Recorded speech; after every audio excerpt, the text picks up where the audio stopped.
crispy itong ano, bangus.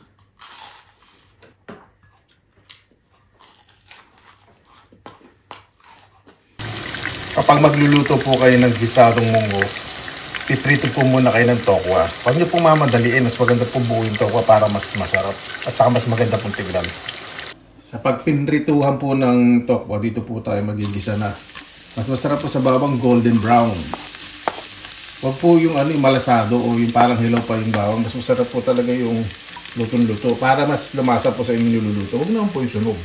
Golden brown na po ang bawang. Sunod na po natin ang sibuyas. Mas masarap pong gumamit ng pulang sibuyas. Kahit maliliit o malalaki yung shallot, yung maliliit. Mas malasa po ito para sa munggo. Kasi gusto ko magkaroon ng konting kulay yung sarasa ng munggo, diba? Mas masarap po. Isa lang po natin mabuti po itong sibuyas. Depende po sa inyo kung gusto nyo po i-golden brown. Siguro makakatatlong puno kayo ng puno aratilis bago mag-golden brown yung bawang. Sibuyas yun. Susunod ka na po ang spare ribs. Pinakuluan ko po itong mabuti. Alam po natin na maayos. Para mas masarap. Depende po sa inyo, syempre kung anong klase ng karne o anong karne ang ilalagay po ninyo. Sunod po natin, kamatis. Masarap po sa kamatis, dapat hinog na hinog. Para maganda po yung kulay sa ating ginisang munggo. Itong kamatis gusto ko po lutong-luto, yung durog na durog, yung pagigisa. Maglagay po tayo ng konting asin para mas madaling maluto yung kamatis. At yung pagigisa po natin, yung mga flavor lumabas po sa karne, sa sibuyas, sa bawang, sa kamatis. Mas masarap, mas malasa yung ating gisado. Ayan! Okay na po yung kamatis, malambot na po yan. Etong susunod ko, sigurado may magko-commit na naman na sobrang nagmamarunong. Lagyan na po natin yung munggo. Yung munggo hinugasan ko lang po, hindi ko binabad. Bakit? May kanya-kanya po tayong style ng pagluluto po ng munggo, sinigang at kahit anong recipe po tayo pa po yan. Bakit? According sa international chef na isang napanood ko, kapag masyado natin pinukulaan ang mung beans, nawawala yung sustansya, nawawala yung starch o yung nagpapalapot po sa sarsa. O, diba? Nandun po yung vitamina na nababawasan natin. Pwede rin pong ibabad, depende po sa inyo. Itong pagluluto ko po, pinarunong ako nito. Dahil ganyan po tayong style. Basta nangunguya, nasasarapan tayo sa kinakain. Wala naman pong specific na may batas na ang pagluluto ng munggo ay ganito. Pag hindi mo sinunod ay bobo ka. O, di ba? Pag mayroon kayo na present na batas, yun. Susundin ko po yun. Di ba? At eto, maglalagay po ako ng tubig. Maligamgam o malamig. Anuin po natin. Eto, timplahan na natin dahil kanina, konting asin lang inilagay natin. Maglalagay na rin tayo ng katamtaman lang. Yung pamitang nilagay ko po medyo nadaman ko ng konti kasi itong pamitang nabili ko, mga nadali ko. Hindi masyadong peppery o nilas, masyadong lasang paminta. Hindi nakakabahing yun. So ito, gagawin po natin ngayon, takpan natin. Doon po sa mga nabubuisit po at tala ko ng tala, pwede nyo na pong i-fast forward sa mukbang ha, kaysa mabuisit kayo. Ganyan lang po, ganyan lang po, panganoon tayo ng mga recipe. Fast forward mo lang, got it? Dahil lang po natin lumambot po yung munggo. Malambot na po yung munggo, pero mas gusto ko pa po yung putok na putok. Wag naman po yung sobrang lambot na halos pandikit na ha, wag naman po.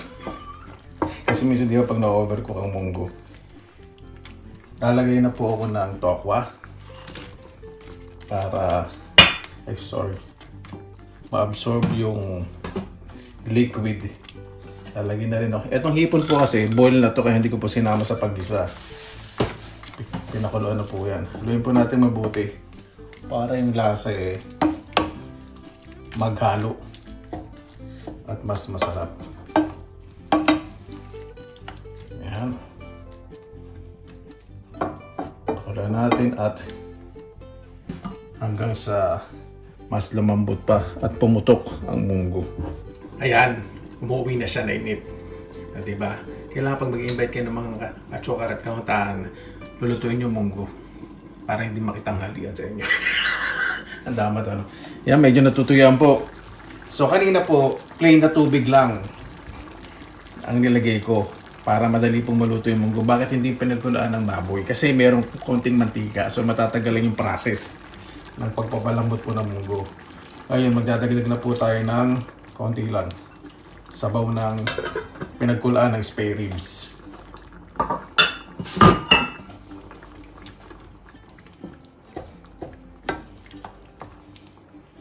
Ayun po yung gusto ko sa munggo.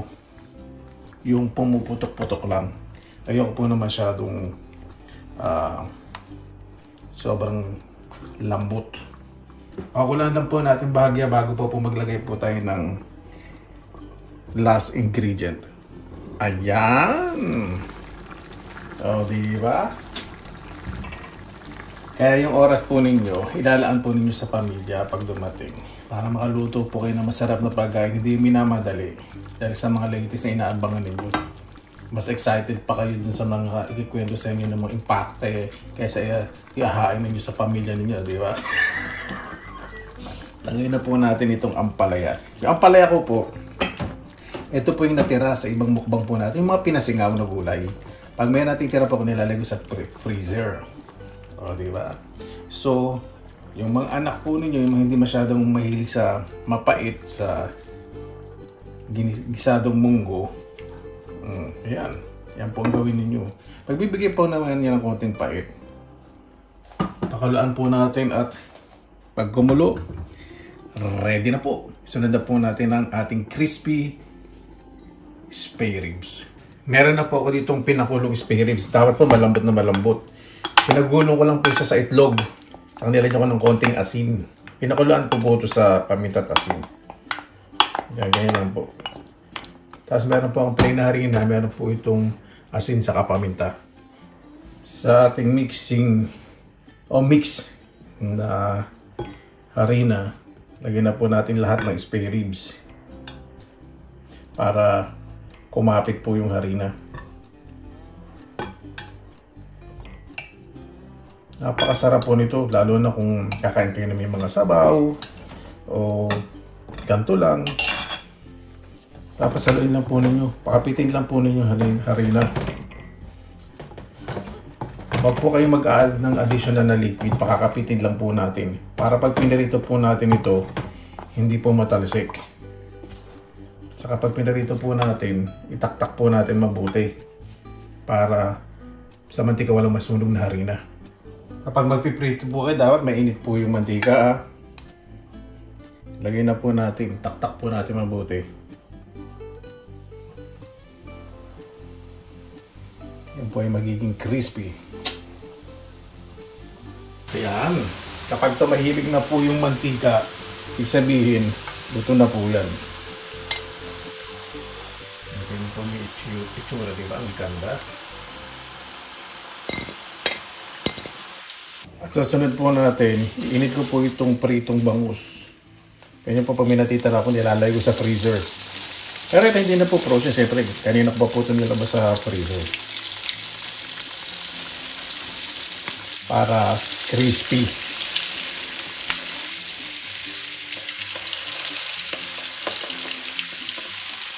Mabuhay yan! Maraming salamat na po sa Panginoon. Nagsama-sama po na naman tayo. Naway safe po lahat. Bago po tayong salamatan po muna natin ang Panginoon. Panginoon, maraming salamat po sa biyaya binigay po sa amin sa araw na ito. Magbubukas na naman po ang panibagong linggo, Lunes. Naway safe po ang lahat, ligtas.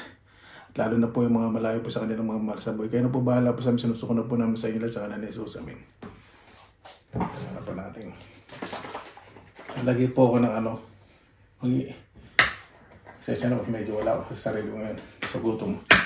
Lalagay po ako ng pineapple juice. 100%.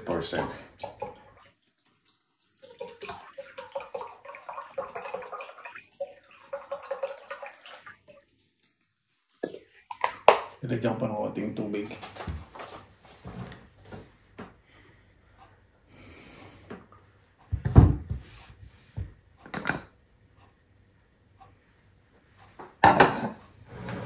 kanin.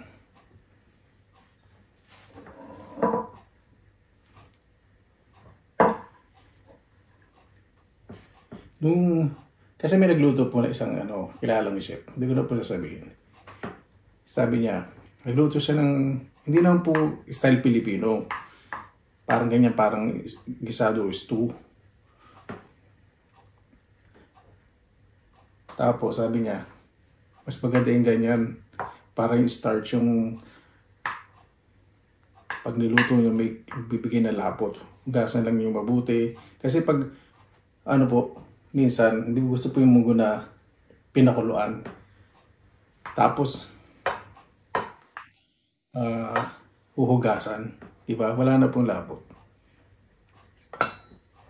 Siyempre depende naman po sa inyo. Hindi na ako magpapaliwanag. Yan.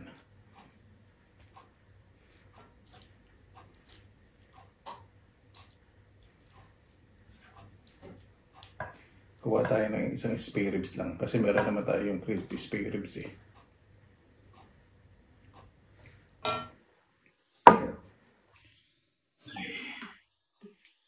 Ito, kukunin ko na siyempre yung malaman. Ito. Ang bangus. Crispy spare ribs. Malambot. Crispy, malinamnam, napakasarap. Partner na partner po sa munggo. Saka pritong bangus. Ano po ito? Patis na may sili saka lemon. Winner na winner.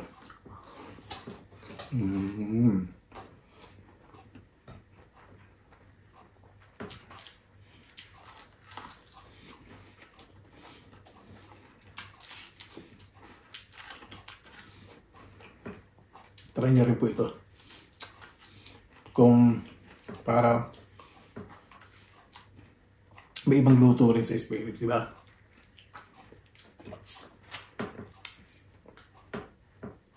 Kapag ang tokwa yan, pagkaprito natin hinasa munggo. Inabsorb yung sinipsip yung sarsa ng munggo. Mas masarap, mas malinamnam.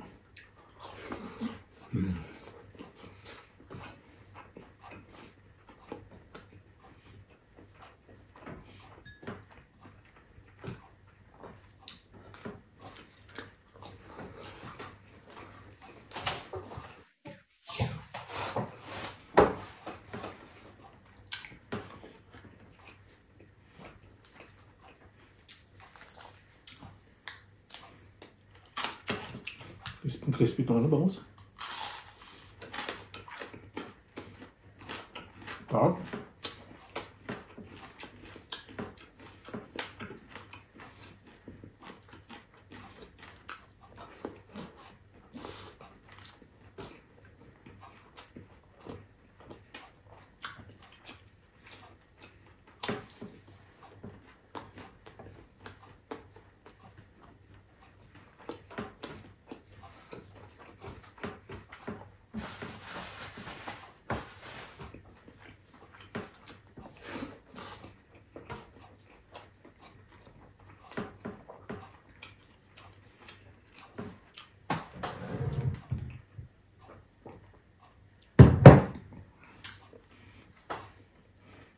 Ito spare ribs. Kahit gamitin niyo po dito, kamay lang yan, lambot.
Sarap ng munggo, malasang malasa.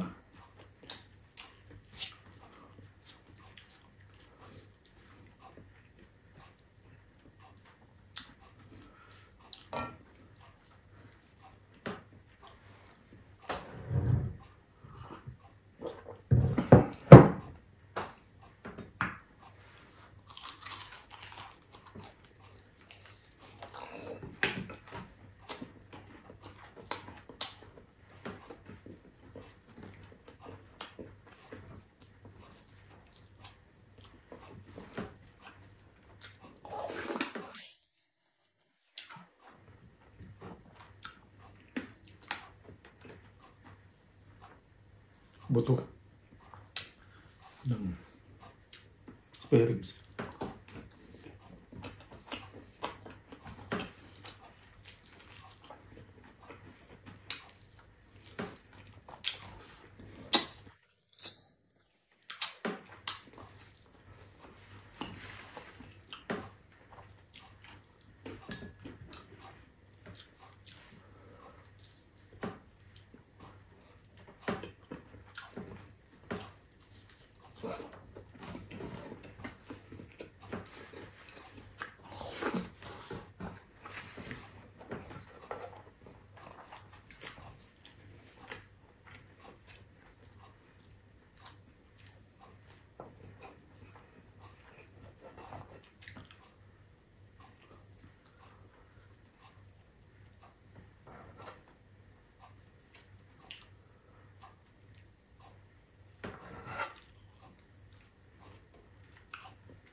Sarap ng tokwa. Winner na winner.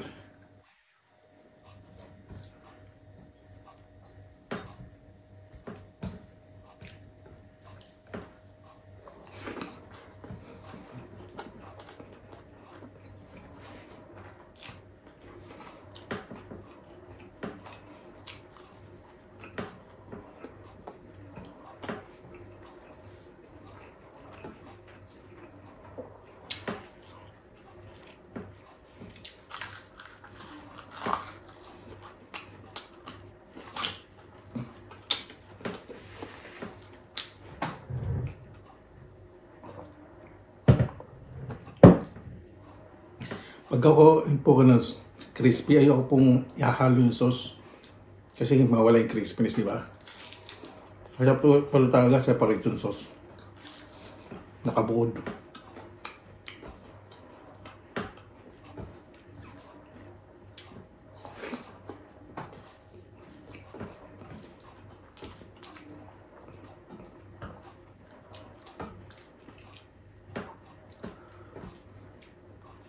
Sili.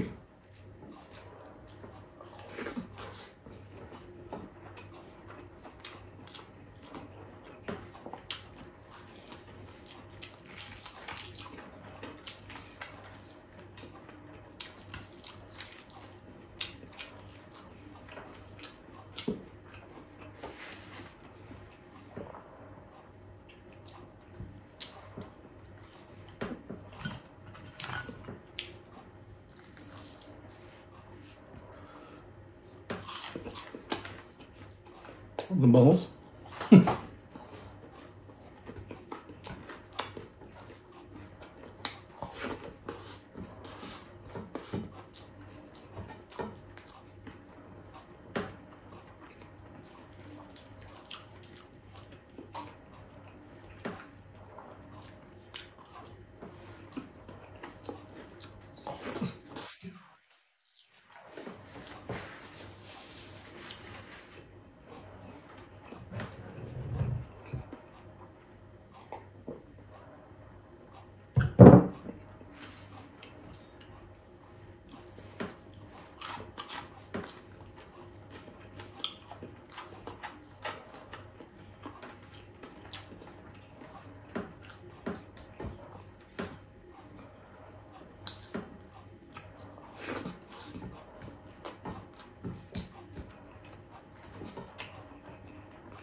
Pag may natira din po kay munggo, lagyan nyo rin po sa freezer para hindi po madali masira.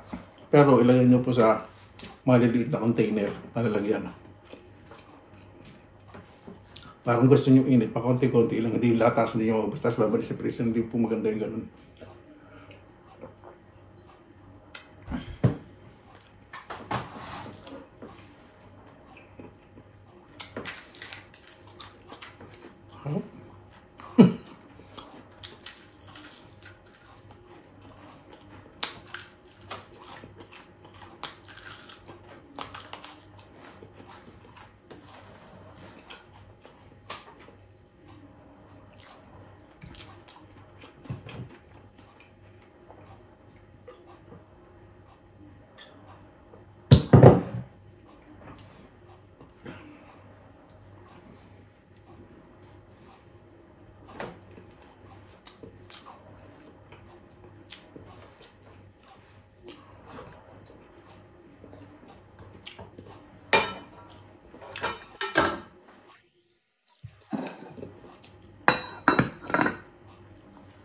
Paano po bago tayo magtas, pasalamatan po muna natin ang Panginoon.